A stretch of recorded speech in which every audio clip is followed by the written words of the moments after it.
অধিকারের বাইরে কেউ কখনো কারোর কাছে প্রত্যাশা রাখে না, সত্যিই রাখে না। প্রত্যাশা তার প্রতি জন্ম নেয় যে খুব কাছের থাকে, হৃদয়ের জায়গা জুড়ে থাকে।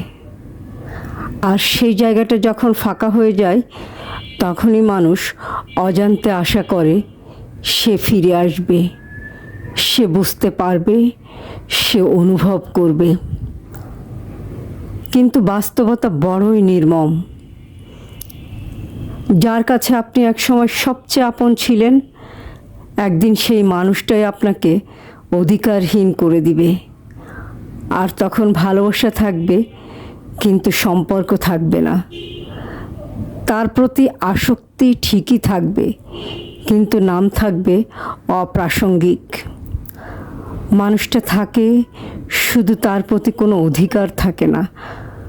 কথা বলার তীব্র তৃষ্ণায় গলা শুকিয়ে এলেও তাকে বলা যায় না।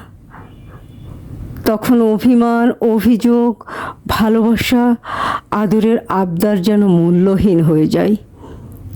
সবচেয়ে কষ্ট হয় তখনই, যখন সবটা দিয়ে ভালোবাসলেও তার কাছেই নিজের অস্তিত্বটা অচেনা হয়ে যায়।